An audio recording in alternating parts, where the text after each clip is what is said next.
ये conjugate acid और conjugate base क्या होते हैं, या एसिडिटी कांस्टेंट या बेसिसिटी कांस्टेंट क्या होता है। ऐसी कौन कौन सी थ्योरीज है जिसके बेस पे हम आसानी से किसी भी मॉलिक्यूल की एसिडिक या बेसिक नेचर को एक्सप्लेन कर सकते हैं। वेलकम टू हेलो ऑर्गेनिक, मैं अनुराग जोशी और इस टाइटल वीडियो को इस तरह से डिजाइन किया गया है ताकि आप इस टॉपिक को बेसिक से एडवांस लेवल तक सीख सकते हो या फिर मेरे साथ रिवाइज कर सकते हो। तो जुड़े रहिएगा इस वीडियो में मेरे साथ। मिलते हैं एक छोटे से इंट्रो के बाद।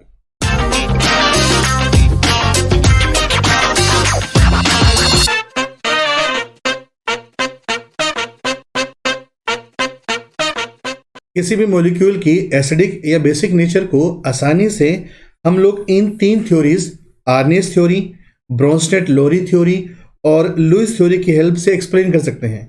तो आज इस वीडियो लेक्चर में हम लोग इन तीनों थ्योरीज को डिटेल में डिस्कस करेंगे। इसके साथ साथ इनकी जो इंपॉर्टेंट लिमिटेशन है उन पे भी फोकस करेंगे। तो सबसे पहले हम बात करते हैं आर्नेस थ्योरी की। इस थ्योरी के अकॉर्डिंग अगर किसी कंपाउंड को वाटर में डिसोल्व किया जाता है और डिसोल्व होने के बाद अगर वो कंपाउंड H पॉजिटिव आयन को रिलीज करता है या डोनेट करता है तो उस कंपाउंड को हम आर्नियस एसिड कहते हैं। और इसी तरह से अगर कंपाउंड को वाटर में डिसोल्व किया गया है और उससे OH नेगेटिव आयन रिलीज होते हैं या डोनेट करता है तो उसको हम आर्नियस बेस कह सकते हैं। तो इन दोनों की डेफिनेशन में एक चीज ये क्लियर हो गई कि मुझे कंपाउंड को वाटर में डिसोल्व करना जरूरी है और डिसोल्व करने के बाद अगर उसने H पॉजिटिव आयन को रिलीज किया तो वो आर्नियस एसिड है और OH नेगेटिव आयन को रिलीज किया तो वो आर्नियस बेस है। एग्जाम्पल नंबर 1, इस एग्जाम्पल में HCl को वाटर में डिसोल्व किया गया है। HCl से हमारे पास H पॉजिटिव और Cl नेगेटिव आयन की फॉर्मेशन होती है। इन दोनों आयन के ब्रैकेट में यहाँ पे एक्वस लिखने का मतलब ये है कि ये दोनों आयन वाटर के एक मॉलिक्यूल या एक से ज्यादा मॉलिक्यूल के साथ एसोसिएट हो चुके हैं, यानी कि ये आयन जो है वो हाइड्रेटेड कंडीशन में मिलते हैं। चूंकि HCl को जैसे ही वाटर में डिसोल्व किया जाता है तो इससे H पॉजिटिव आयन रिलीज होते हैं। इसका मतलब आर्नियस थ्योरी के अकॉर्डिंग HCl जो होगा वो मेरे पास आर्नियस एसिड कहलाएगा। एग्जाम्पल नंबर 2, अब अगर मान लीजिए KOH को जब वाटर में डिसोल्व किया जाता है तो अगेन हमारे पास हाइड्रेटेड आयन की फॉर्मेशन होती है। KOH को वाटर में डिसोल्व करने से जैसे ही OH नेगेटिव आयन मिलते हैं तो हम कह सकते हैं कि जो KOH है वो आर्नियस बेस कहलाएगा। अब बात करते हैं इस थ्योरी की इंपॉर्टेंट लिमिटेशन की। अब इस थ्योरी की 3 इंपॉर्टेंट लिमिटेशन है, जिसमें सबसे इंपॉर्टेंट लिमिटेशन ये है कि ये केवल उन्हीं एसिड बेस को एक्सप्लेन कर सकती हैं जिसको हम एक्वस सॉल्यूशन यानी वाटर में डिसोल्व करते हैं। अगर मान लो किसी कंपाउंड को हम नॉन एक्वस सॉल्वेंट या नॉन एक्वस मीडियम जैसे बेंजीन, CCl4 ईथर, अगर मैं इसमें डिसोल्व कर लूं तो मैं उस कंपाउंड की एसिडिक और बेसिक नेचर को इस थ्योरी के अकॉर्डिंग एक्सप्लेन नहीं कर सकता। अब इसकी दूसरी सबसे बड़ी लिमिटेशन ये है, ये उन मॉलिक्यूल की एसिडिक नेचर को एक्सप्लेन नहीं कर पाया जिनके पास H पॉजिटिव प्रेजेंट ही नहीं था या जो H पॉजिटिव डोनेट नहीं कर सकते, जैसे AlCl3 और BF3। ये ऐसे इनऑर्गेनिक एसिड है जिनके पास H प्रेजेंट नहीं है, यानी ये किसी भी तरीके से H पॉजिटिव को डोनेट नहीं कर सकते। बट इनको अगर एक्वस मीडियम में स्टडी किया जाता है तो ये एसिड की तरह बिहेव करते हैं। इनकी एसिडिक नेचर को आर्नियस थ्योरी से एक्सप्लेन नहीं किया जा सकता। इसी तरह से अमोनिया और प्योरीन ऐसे मॉलिक्यूल हैं जिनके पास OH ग्रुप यानी हाइड्रोक्साइड OH नेगेटिव आयन को देने की टेंडेंसी नहीं है क्योंकि इनमें OH प्रेजेंट नहीं होता। बट इनकी जो बेसिक नेचर है उसको भी हम इस थ्योरी से एक्सप्लेन नहीं कर सकते।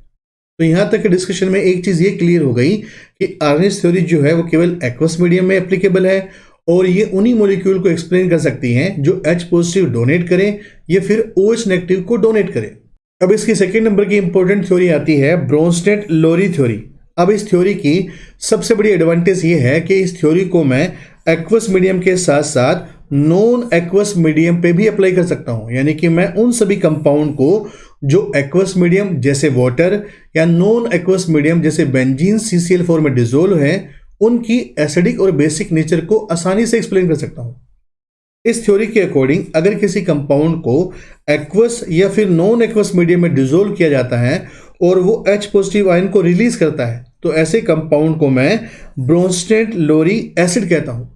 और अगर कंपाउंड को एक्वस या फिर नॉन एक्वस मीडियम में डिसोल्व कर लिया जाए और वो H पॉजिटिव आयन को गेन कर लेता है, यानी H पॉजिटिव आयन को एक्सेप्ट कर लेता है, तो ऐसे कंपाउंड को मैं ब्रोंस्टेड-लोरी बेस कहता हूं। अगर मैं सिंपल डेफिनेशन की बात करूं तो एसिड वो कंपाउंड है जो H पॉजिटिव आयन को रिलीज करेंगे और बेस वो कंपाउंड है जो H पॉजिटिव आयन को गेन कर लेंगे। एग्जाम्पल नंबर 3 और एग्जाम्पल नंबर 4, यहाँ पे जो मेरे पास रिएक्शन या इक्विलिब्रियम दिया गया है, इसको हम फॉरवर्ड रिएक्शन और बैकवर्ड रिएक्शन दोनों में स्टडी करेंगे। तो सबसे पहले हम बात करते हैं एग्जाम्पल नंबर 3 की। इस एग्जाम्पल में HCl को वाटर में डिसोल्व किया गया है। अगर मैं फॉरवर्ड रिएक्शन की बात करता हूं तो जो HCl का मॉलिक्यूल है वो एक H पॉजिटिव आयन को रिलीज कर देता है और Cl नेगेटिव में कन्वर्ट हो जाता है। इसका मतलब ये है HCl यहाँ पे H पॉजिटिव आयन को रिलीज कर रहा है, इसलिए इस इक्विलिब्रियम में या इस इक्वेशन में HCl एसिड की तरह काम करता है और HCl जो होगा वो ब्रोंस्टेड-लोरी एसिड कहलाएगा। इसी तरह से वाटर का मॉलिक्यूल जो है वो फॉरवर्ड रिएक्शन में इससे एक H पॉजिटिव आयन को गेन कर लेगा और वाटर का मॉलिक्यूल हाइड्रोनियम आयन यानी H3O पॉजिटिव आयन में कन्वर्ट हो जाएगा। तो फॉरवर्ड रिएक्शन में वाटर के मॉलिक्यूल ने H पॉजिटिव आयन को गेन या एक्सेप्ट करा है, इसलिए वाटर का मॉलिक्यूल यहाँ पे ब्रोंस्टेड-लोरी बेस की तरह काम करेगा। अगर मैं इसकी बैकवर्ड रिएक्शन की बात करूं तो बैकवर्ड रिएक्शन में जो Cl नेगेटिव है वो यहाँ से एक H पॉजिटिव आयन को गेन कर लेगा और Cl नेगेटिव HCl में कन्वर्ट हो जाएगा। यानी बैकवर्ड रिएक्शन में Cl नेगेटिव जो है वो H पॉजिटिव आयन को गेन कर रहा है, इसलिए Cl नेगेटिव यहाँ पर ब्रोंस्टेड-लोरी बेस की तरह काम कर रहा है। इसी तरह से अगर हाइड्रोनियम आयन की बात करें तो H3O positive ion backward reaction में H पॉजिटिव को रिलीज करके वाटर में कन्वर्ट हो रहा है। इसका मतलब यहाँ से H पॉजिटिव आयन रिलीज हो रहे हैं, ये यहाँ पर ब्रोंस्टेड-लोरी एसिड की तरह काम कर रहा है। बिल्कुल सिमिलर तरीके से एग्जाम्पल नंबर 4 में अमोनिया का मॉलिक्यूल वाटर से एक H पॉजिटिव आयन को गेन करके NH4 positive ion ammonium ion में कन्वर्ट हो रहा है। यानी कि फॉरवर्ड रिएक्शन में अमोनिया का मॉलिक्यूल क्या बन जाएगा? अमोनिया का मॉलिक्यूल बेस बन जाएगा क्योंकि ये H पॉजिटिव आयन को गेन कर रहा है। इसी तरह से वाटर का मॉलिक्यूल जो है इस फॉरवर्ड रिएक्शन में H पॉजिटिव को अमोनिया को दे रहा है। क्योंकि वाटर के मॉलिक्यूल से H पॉजिटिव आयन रिलीज हुए हैं तो वाटर का मॉलिक्यूल यहाँ पे एसिड की तरह काम करेगा। इसी तरह से अगर इस एग्जाम्पल की बैकवर्ड रिएक्शन को देखें तो OH नेगेटिव आयन इस रिएक्शन में या इस इक्विलिब्रियम में यहाँ से H पॉजिटिव आयन को गेन करेंगे और वाटर में कन्वर्ट हो जाएंगे। यानी कि OH negative ion H positive ion को गेन करने के कारण यहाँ बेस की तरह काम कर रहा है। और इसी तरह से अमोनियम आयन बैकवर्ड रिएक्शन में H पॉजिटिव आयन को रिलीज कर रहे हैं और अमोनिया में कन्वर्ट हो रहे हैं। यानी कि अमोनियम आयन इस बैकवर्ड रिएक्शन में एसिड की तरह काम कर रहे हैं। तो यहाँ तक के डिस्कशन में एक चीज़ ये क्लियर हो गई है कि अगर कोई भी कंपाउंड H पॉजिटिव आयन को रिलीज करता है तो वो ब्रोंस्टेड-लोरी एसिड कहलाता है और कोई कंपाउंड H पॉजिटिव आयन को गेन कर लेता है तो वो ब्रोंस्टेड-लोरी बेस कहलाता है। अब अगर मान लो एग्जाम्पल नंबर 3 में और एग्जाम्पल नंबर 4 में मैं आपसे पूछूं कॉमन चीज़ क्या है? कॉमन चीज़ यहाँ पे वाटर का मॉलिक्यूल है।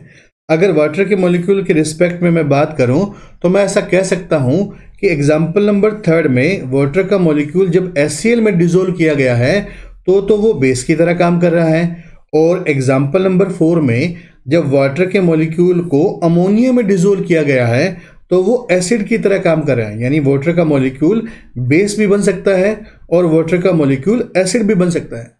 तो ऐसे कोई भी कंपाउंड या कोई भी मॉलिक्यूल जो एसिड और बेस दोनों की प्रॉपर्टीज शो कर सकते हैं तो उनको हम एम्फीप्रोटिक मॉलिक्यूल कहते हैं। यानी वाटर जो है वो एम्फीप्रोटिक मॉलिक्यूल का एग्जाम्पल है। अब हम बात करते हैं कॉन्जुगेट एसिड बेस पेयर क्या होता है। यहाँ पे मेरे पास एक इक्विलिब्रियम दिया गया है जिसमें HA यहाँ पे एक एसिड की तरह काम करता है। इससे H पॉजिटिव आयन रिलीज होता है और उस H पॉजिटिव आयन को बेस के मॉलिक्यूल अपना लोन पेयर दे के गेन कर लेते हैं। और यहाँ पे जैसे ही ये बेस का मॉलिक्यूल अपना लोन पेयर डोनेट करता है इससे हमारे पास BH पॉजिटिव की फॉर्मेशन होती है। अब यहाँ पे B के ऊपर पॉजिटिव चार्ज का क्या मतलब है? यहाँ पे B मेरे पास कोई ऐसा एटम है जिस पे लोन पेयर प्रेजेंट है और कोई भी एटम अगर अपना लोन पेयर डोनेट करता है तो उसके ऊपर पॉजिटिव चार्ज की फॉर्मेशन हो जाती है। अब हम बात करते हैं कि कॉन्जुगेट एसिड बेस पेयर हम लोग किस तरह से निकाल सकते हैं। कोई भी मॉलिक्यूल अगर वो एसिड है उससे H पॉजिटिव रिलीज होने के बाद जो उसका नेगेटिव पार्ट बनता है वो कॉन्जुगेट बेस कहलाता है। जैसे सपोज यहाँ पे मेरे पास HCl होता तो उससे H पॉजिटिव रिलीज करने के बाद जो Cl नेगेटिव बनता वो कॉन्जुगेट बेस कहलाता। सपोज यहाँ पे मेरे पास HNO3 होता और उससे H पॉजिटिव जैसे ही रिलीज होता तो हमारे पास क्या बन जाता, हमारे पास बन जाता NO3 नेगेटिव। तो NO3 नेगेटिव जो होगा वो कॉन्जुगेट बेस कहलाएगा। इसी तरह से कोई भी बेस का मॉलिक्यूल जब H पॉजिटिव आयन को गेन कर लेता है तो वो कॉन्जुगेट एसिड कहलाता है। जैसे सपोज यहाँ पे वाटर का मॉलिक्यूल होता और H पॉजिटिव को गेन करने के बाद ये बन जाता H3O पॉजिटिव। तो H3O पॉजिटिव जो होगा वो हमारा कॉन्जुगेट एसिड कहलाएगा। अब सपोज यहाँ पे अमोनिया का मॉलिक्यूल होता और जैसे ही H पॉजिटिव आयन को वो गेन करता वो कन्वर्ट हो जाता NH4 पॉजिटिव में। तो NH4 पॉजिटिव जो होगा वो कॉन्जुगेट एसिड कहलाएगा।